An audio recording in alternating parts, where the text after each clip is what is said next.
Татарстаныбыз, татар dünyası zor yoğaltık içine. Razil İsmailoğlu Vəliyev hani dünyadan bakı dünyaya geldi. Bakı dünyaya düştü. Razil Vəliyev turunda bunda da söz bulur. Gelecekte de yanın turunda iştinirler, hizmetler yazılır. Lakin bir neçə söz etmekçi olan bu Tatar edebiyatının altın bağanalarından birisiydi.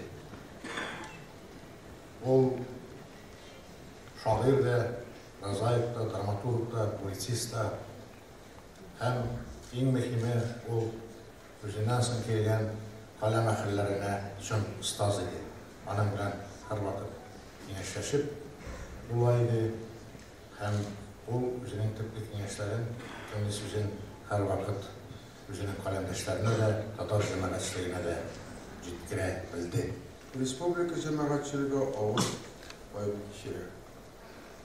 77 yaşında körlüklü cemaat hem siyasi işliklisi, alıp deputatı, 5 şakırılış Devlet Sovyeti deputatı, 4. hem 3. şakırılış Tatarstan Respublikası Devlet Sovyeti Prezidium, Akzası, Respublika Halk Şahiri, hürmetli edip, dramaturg, Tatarstan şiddette de, Iraklarda da tanıngan, halkara hem milli premiyalar iyesi Razil İsmailovич Vəliyev ular vafat oldu.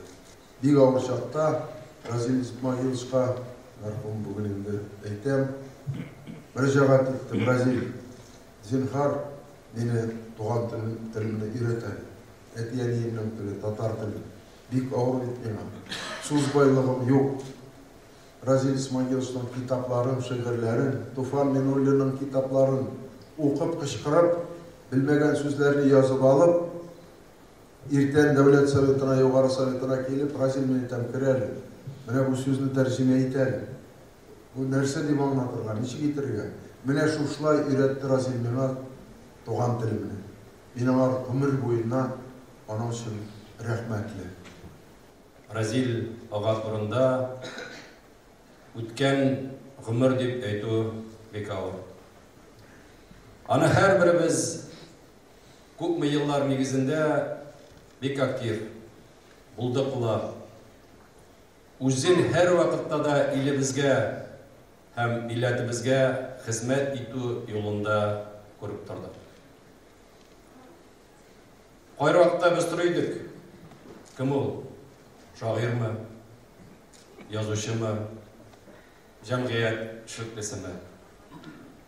Avul Allah tabından hem eti-enisinden bergen sifatlarını barısında birge urib, o'z ustalıkların üstüp, bütün yoqada ulgura hem yetişeydi. Yetakchilar da onu ko'rdi, millatdoshlar da ko'rdi.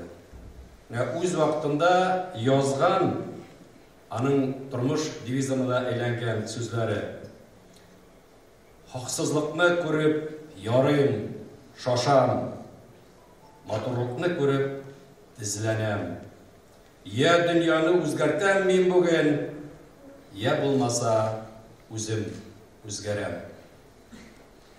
Şuna ko'ra ol shoir bo'larak zo'r yo'llarni o'tib, bütün yoqdan da bo'lgan ustalıklar yağından rahmetlerini jiyib, Abdullah To'qay premiyasi laureatı.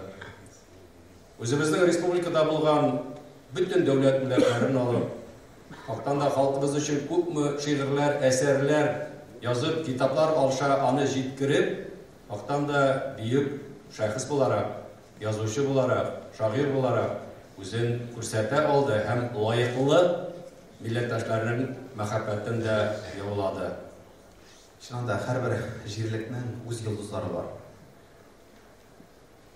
Razil abi ul Tuven Kama'nın en zor yulduzlarının birisiydi. Onun nuru Tuven Kama'na tugul Respublika bilen, Rossiya bilen balqib turdi. Ham endi ümitlana bu kelajakda da shunday bo'ladi. Chunki adam bolasi bu dunyoga keladi ketadi. Onun ishlari qoladi. Onun turunda so'z qoladi. Onun amallari orqali albatta anga bayon berib qo'yadi. Бүген Разил абый турында нинди генә сөйләсәк, әлбәттә аз булыр шикелле. Чөнки Алла Субхана Тәгалә биргән шушы 76 ел тормышында әлбәттә төрлечә булгандыр. Ләкин без бүген яхшысын гына искә алабыз. Чыннан да яхшысын гына искә алабыз, чөнки ул яхшылыклар бик күп булды. Ул ватанпәрвәр булды. Ул милләт өчен хезмәт итте. Ул батыр булды. Алла Субхана Тәгалә аңа зур нимәтләр бирде. Тел осталыгы. Шул сәбәпле инде Алланың рәхмәте белән ул бик зур сәясәтче булды. Аның әйткән сүзләре инде предхрушев битте. Әлбәттә, ул вакытта милләтле булып, үз телең өчен, үз ватаның өчен хезмәт итү, һәм инде туры сүз әйтү әлбәттә ул зур батырлык сорады. Һәм ул батыр булды. Ул үзенчә галим иде. Бу көндә ул бик зур эшләде безнең татар гуманитар фәненә үстерергә. Дөрестән дә без аның шатланабыз, ул безнең зур уңыш. Монда аның кеше безнең яннан киткән вакытта гына диндер бәя бирәбез. Анда без әйтәбез, менә без килдек 60 елга озатырга дип. Мин әйтәм, монда да безнең Разил Исмәгыйлович үзенчә ул монда җыйды бөтен безнең республикада төрле шәхси кешеләрне, төрле. Без күп шушындай җыелышлар була, кайгылы җыелыш. Мәдрәсәдән дә шундый төрле шәхси кешеләр бергә кешене искә алып. Шуның өчен Разил Исмәгыйлович бик зур рәхмәт. Дөрестән дә сезнең кая кул нәрсәгә тотынмаса, анда бөтен җирдә уңыш иде. Уңыш, монда әйттегендә без татар телен саклау. Ул бик зур эш. Әлбәттә, бүген бөтен республика өчен, татар халкы өчен, безнең телерадиокомпания өчен, шәхсән минем өчен бик зур җавап булды. Разил Исмәгыйлович ул бит әйткәндә, поэт в России больше, чем поэт, дип әйтәләр. Шуңа күрә ул сәясәтче дә булды, ул укытучы да булды, ул галим да булды. Мен аның трибунада чыккан минутлары һаман истә, декларация кабул иткәндә ул әйтте, без бүген тарих алдында, халык алдында экзамен бирәбез дип әйтте. Һәм Разил Исмәгыйлович үзенең экзаменын бирде. Әлбәттә, соңгы елларда әйткәнчә ул бездә эшләде. Ул балаларны бик яратты. Һәм Шаян каналында ул балаларга татар телен өйрәтте һәм балалар белән бергә бик кат эшләде. Шул хәтле тулкынанадыр, яшәреп китәдер дип балалар белән эшләгән чакта. Анысы миңа киләдер дә, карале шәтти, чыктым аркылы күпер азайды бит сездә ди. Әйтәм, әлбәттә шул Разил Исмәгыйлович, чөнки ул менә телнең ничеклеген, телнең байлыгын, телнең мәгънәсен аңлатадыр безнең балаларга. Һәм ул безгә әлбәттә бүген дә бик кирәк. Беләсезме, мин уйлаганча, шагыйрьләр, язучылар үлми, алар мәңгелеккә атлый.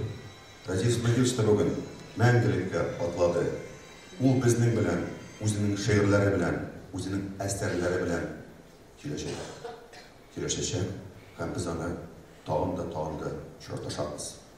Шуңа күрә мин бүген әйтәм, Разил Исмәгыйлович, хуш дип әйтәм. Аның китабын ачкач, мин исәнме Разил Исмәгыйлович, хәлләр ничек дип әйтәчәк. Чөнки татар халык яшәрендә, татар милләте яшәрендә, татар теле яшәрендә Разил Исмәгыйлович та мәңге яшәячәк. Татарстан халкы гына өчен түгел, тотыш төрки дөньясы өчен олы югалту.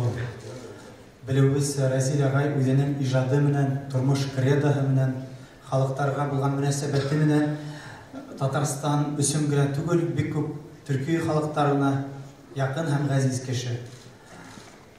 Уны чит илләрдә яхшы беләләр, китаплары бик күп тәрҗемә ителде һәм әлбәттә уның башкортлар арасында, башкорт халкы арасында, башкорт язучылары арасында уның ихтирамы бик зур иде.